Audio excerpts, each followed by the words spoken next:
diqqat bilan eshiting. Agar siz pensiya olayotgan bo'lsangiz yoki oilangizda pensioner ota-ona, bobo-buvi, nogironlik pensiyasi oluvchi yaqin inson bo'lsa, bu ma'lumot sizga bevosita tegishli.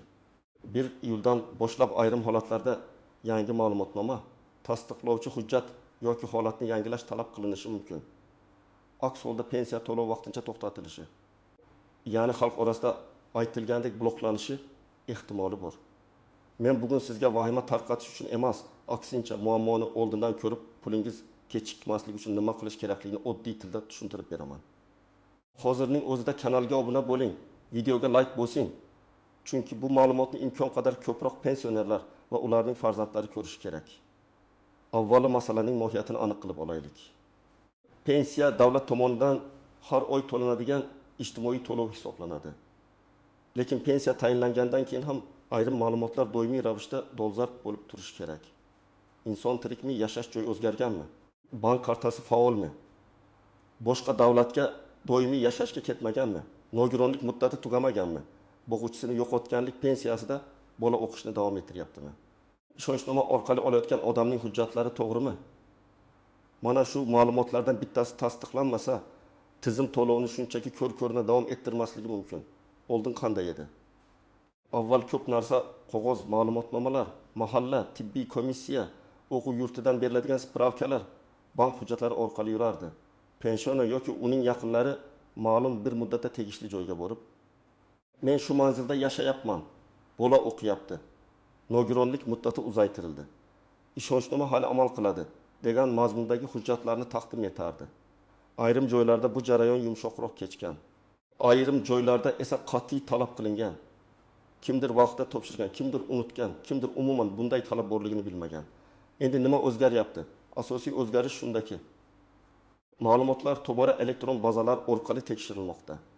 Ya'ni pensiya jamg'armasi, banklar, FDIO, tibbiy ijtimoiy ekspertiza, ta'lim muassasalari, migratsiya va boshqa idoralarning ma'lumotlari bir-biri bilan solishtirilishi mumkin.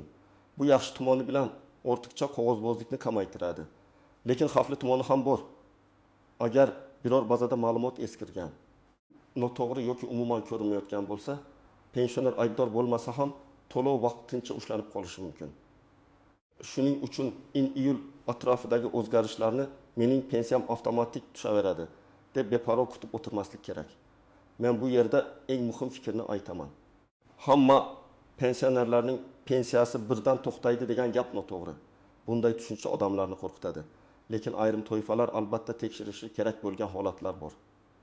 Agar sizning hujjatlaringiz toza, bank kartangiz faol, yashash manzilingiz bazalarda to'g'ri, pensiya turi bo'yicha qo'shimcha tasdiq talab qilinmasa, odatda xavotirga katta sabab bo'lmaydi.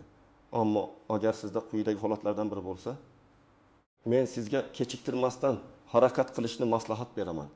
Birinchi toifa: nogironlik pensiyasi yoki nogironlik nafaqasi oluvchilar. Masalan, fuqaro ikkinchi guruh nogironlik pensiyasini 2023 yilda olgan. Unga komissiya nogironlik muddatini 2024 yil iyungacha belgilagan. Agar u 1 iyulga qadar qayta ko'rikdan o'tmasa yoki elektron tizimda muddat uzaytirilgani ko'rinmasa, pensiya to'lov to'xtab qolishi mumkin. Bu odam haqiqatda kasal bo'lishi, davolanishda yotgan bo'lishi mumkin. Lekin tizim uchun asosiy narsa rasmiy tasdiqdir. Shuning uchun tibbiy hujjatlaringiz komissiya xulosasi, nogironlik muddati va pensiya bo'limidagi ma'lumot bir-biriga mos kelishi shart. Ikkinchi toifa: boquvchisini yo'qotganlik pensiyasi oladigan oilalar. Masalan, ota vafot etgan, mo'mindek yoshga to'lmagan farzandga pensiya tayinlangan. Bu holatda muammo kamroq bo'ladi, chunki yosh bazada ko'rinadi. Lekin bola 10 yoshdan oshgan bo'lsa va kunduzgi ta'limda o'qiyotganligi sabab pensiya davom etayotgan bo'lsa, o'qish haqidagi ma'lumot juda muhim. Tasavvur qiling. Talaba 19 yoshda, kollej yoki universitetda kunduzgi bo'limda o'qiydi. Agar o'quv yurtidan ma'lumot elektron bazaga tushmagan bo'lsa yoki eski ma'lumotnoma muddati tugagan bo'lsa, to'lov to'xtashi mumkin. Keyin bola o'qiyapti-ku deb borasiz. Lekin pensiya bo'limi bizda tasdiq ko'rinmayapti deydi. Mana shunday vaziyatlarni oldindan bartaraf qilish kerak. Uchinchi toifa: pensiyasini ishonchnoma orqali oladiganlar. Ko'p hollarda yoshi katta insonlar o'zlari bankka yoki tashkilotga bora olmaydi. farzandi, kelini, nabirasi yoki qo'shnisi ishonchnoma asosida pensiyani olib beradi. Bu qonuniy yo'l, lekin ishonchnomaning muddati. Notarial tasdiqlangani, pensionerning holati va shaxsiy ma'lumotlari to'g'ri bo'lishi kerak. Masalan, ishonchnoma 6 oyga berilgan, muddati 25 yilda tugagan, lekin oila buni unutgan. 1 yildan keyin bank yoki tizim pul yetishga ruxsat bermaydi. Odamlar pensiya bloklandi deb o'ylaydi. Aslida esa sobiq ishonchnoma muddati tugagan bo'ladi. 4-toifa bank kartasi. Plastik karta yoki hisob raqami bilan muammosi bor pensionerlar. Ayrim pensionerlar kartasini almashtirgan bo'ladi. Telefon raqami o'zgargan bo'ladi. Karta muddati tugagan bo'ladi. PIN kodni unutgan bo'ladi yoki bank hisobida texnik cheklov paydo bo'ladi.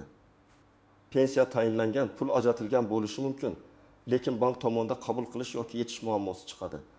Masalan, 1.200 ming so'm pensiya hisoblangan, lekin karta muddati iyun oyida tugagan. Pensioner davlat pensiyani bermadi deb o'ylaydi. Aslida karta yangilanmagani sabab puldan foydalana olmaydi. 5-toifa, yashash joyi o'zgargan.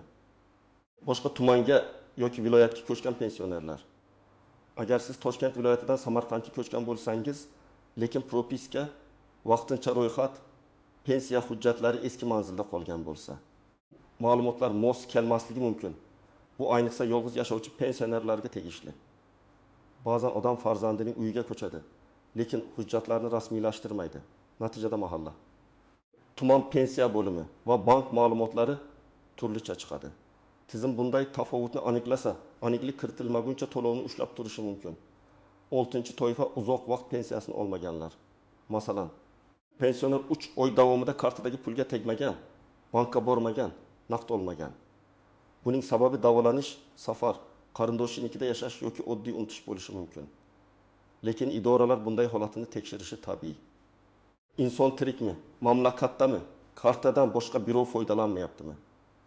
Shuning uchun uzoq vaqt harakatsiz qolgan hisoblar ham e'tiborga tushishi mumkin.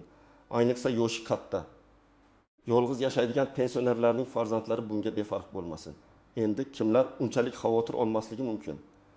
Agar siz yoshga doir pensiya olsangiz, hujjatlaringiz avvaldan to'liq rasmiylashtirilgan bo'lsa, har oy pensiya kartangizga muntazam tushayotgan bo'lsa, yashash joyingiz o'zgarmagan bo'lsa, kartangiz faol bo'lsa, qo'shimcha tasdiq talab qilinadigan pensiya turiga kirmasangiz, odatda katta muammo bo'lmaydi.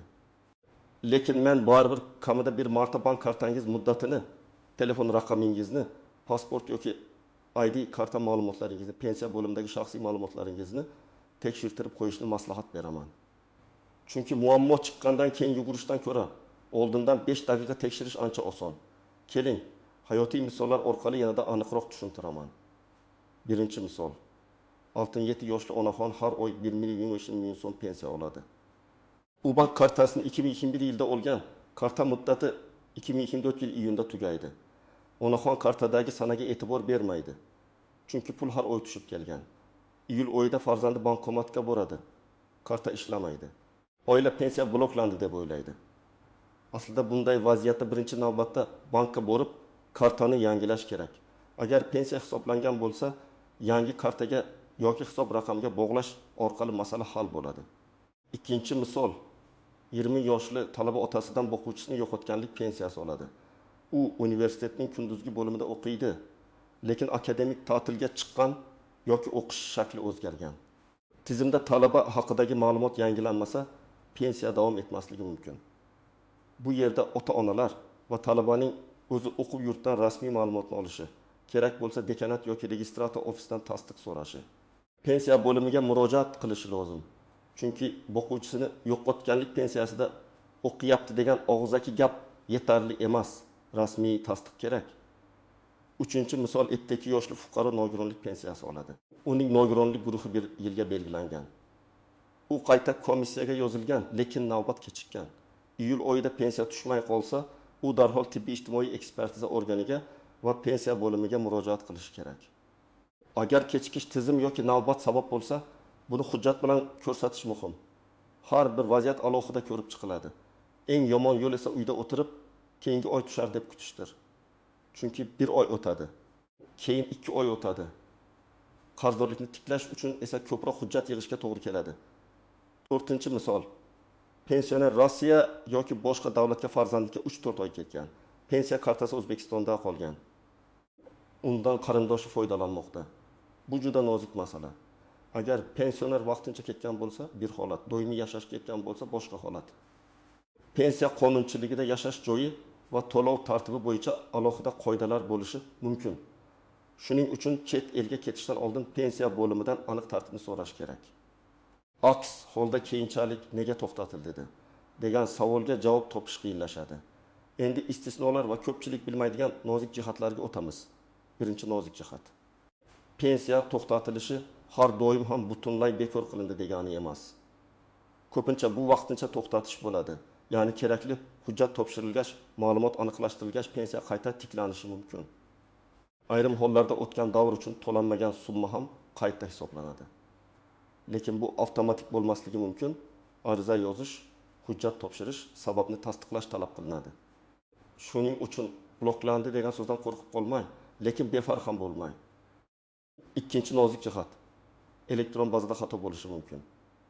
Masalan, ism familiyada bitta harf xato, eski pasport ma'lumoti yangilanmagan, tug'ilgan sana noto'g'ri kiritilgan, JSSHR raqami boshqa hujjatda ko'rinmayapti. Bunday xatolar kichik tuyuladi, lekin pensiya to'lovida katta muammo keltiradi. Ayniqsa eski pasportdan ID kartaga o'tganlar, familiyasi nikoh yoki boshqa sabab bilan o'zgargan ayollar, hujjatlari turli yillarda turlicha yozilgan fuqarolar bunga e'tibor bersin. Bitta harf xatosi ham bazalar mos kelmasligiga sabab bo'lishi mumkin. Uchinchi nozik jihat, mahalla yoki tanish orqali og'zaki hal qilishga urinmang.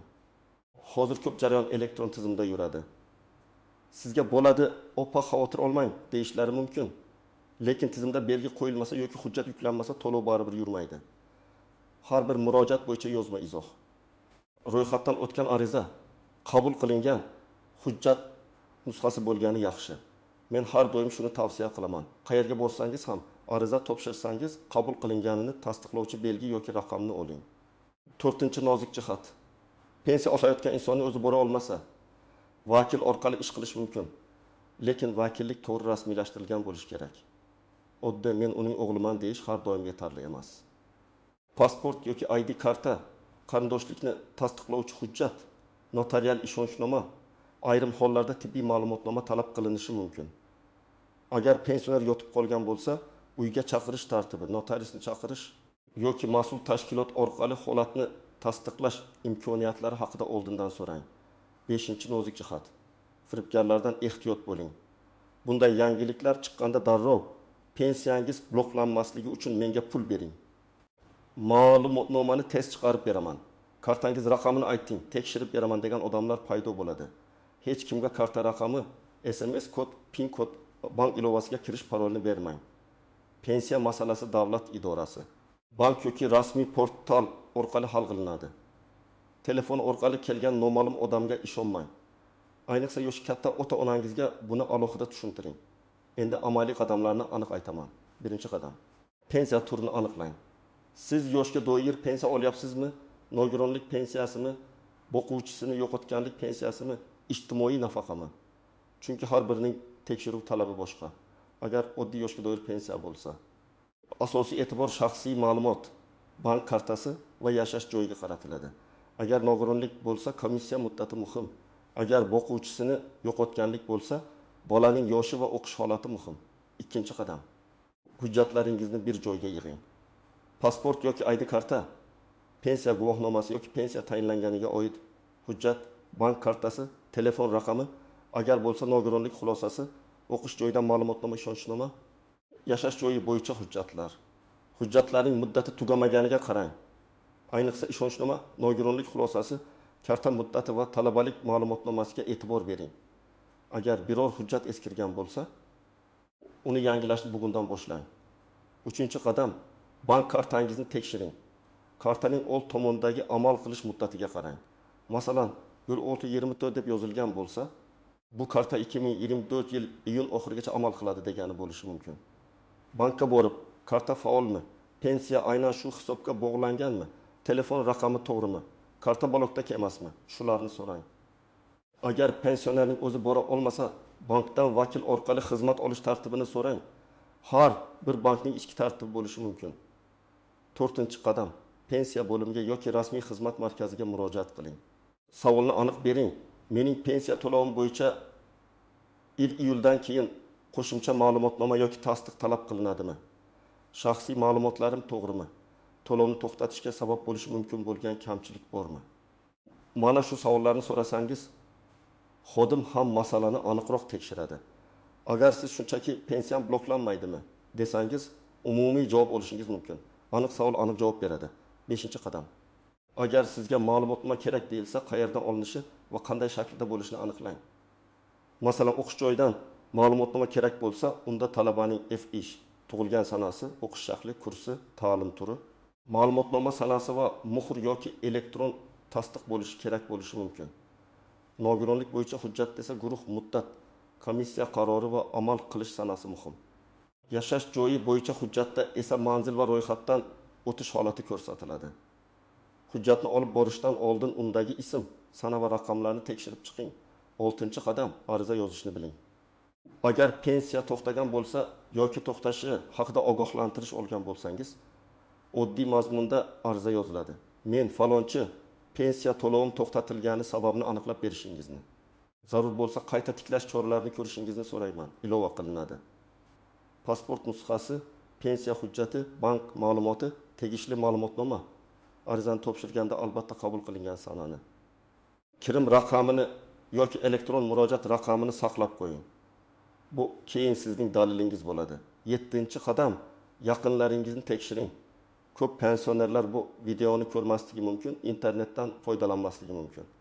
Shuning uchun farzandlar, nabiralar, qo'ni-qo'shnilar sizlardan iltimos, ota-onangizning kartasi muddatini, nogironlik hujjatini, ishonchnomasini, o'qiyotgan farzand bo'yicha ma'lumotnomasini tekshirib bering.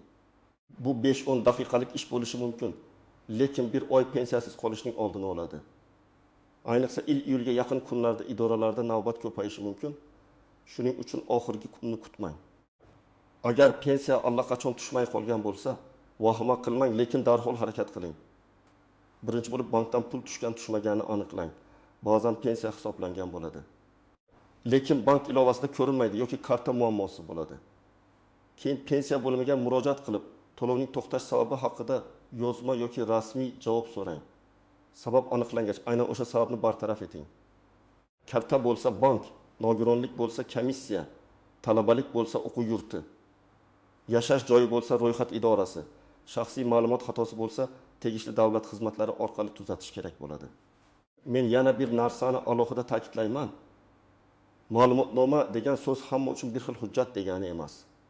Kimdir uchun bu o'qish joyidan tasdiq, kimdir uchun nogironlik xulosasi, kimdir uchun yashash joyi bo'yicha ma'lumot, kimdir uchun ishonchnoma, kimdir uchun bank rekviziti bo'lishi mumkin. Shuning uchun qo'shnining holatini o'zingizga solishtirib xulosa qilmang. Qo'shningizga kerak bo'lmagan hujjat sizga kerak bo'lishi mumkin. Sizdan so'ralgan hujjat esa boshqalardan so'ralmasligi mumkin. Eng to'g'ri yo'l rasmiy manbadan o'z holatingiz bo'yicha tekshirtirishdir. Shuningdek, agar sizga iyuldan hammaning pensiyasi avtomatik bloklanadi desa, bunga darrov ishonmang. Bunday gaplar ko'pincha vahima uyg'otish uchun tarqaladi. To'g'ri yondashuv quyidagicha: hammaning emas, lekin ma'lumoti yangilanmagan, hujjati muddati tugagan, bazalarda tafovut bo'lgan. Qo'shimcha tasdiq talab qilinadigan ayrim pensionerlarning to'lovi vaqtincha to'xtashi mumkin. Farq juda katta. Men sizni qo'rqitmayapman. Men sizga oldindan tekshirib muammoni oldini olishni aytyapman. Xulosa qilib aytsam, 1 iyuldan keyin pensiyangiz uzluksiz tushishi uchun 3 ta asosiy narsani tekshiring. Hujjatlaringiz muddati, elektron va shaxsiy ma'lumotlaringiz to'g'riligi, bank kartangiz faol holatda ekanligi. Agar nogironlik, boquvchisini yo'qotganlik, ishonchnoma, chet elga chiqish, yashash joyi o'zgarishi kabi qo'shimcha holatlar bo'lsa, buni alohida e'tiborga oling. Bugun bitta telefon qo'ng'irog'i, bitta bankka kirish, bitta pensiya bo'limiga murojaat qilish ertaga bir oy pensiyasi qolishning oldini olishi mumkin. Sizlardan iltimos, izohlarda yozing. Sizning hududingizda 1 iyuldan keyin qanday ma'lumotnoma yoki tasdiq so'ralyapti? Pensiya bo'limi nima deb javob berdi? Bank kartasi yoki hujjat bo'yicha muammo bo'ldimi? Sizning tajribangiz boshqa pensionerlarga yordam beradi. Agar video foydali bo'lgan bo'lsa, albatta like bosing, kanalga obuna bo'ling va bu ma'lumotni ota-onangizga, qo'shnilaringizga, qarindoshlaringizga yuboring. Men esa keyingi videolarda pensiya, nafaqa, hujjatlar va davlat to'lovlari bo'yicha eng muhim yangiliklarni oddiy tilda tushuntirishda davom etaman.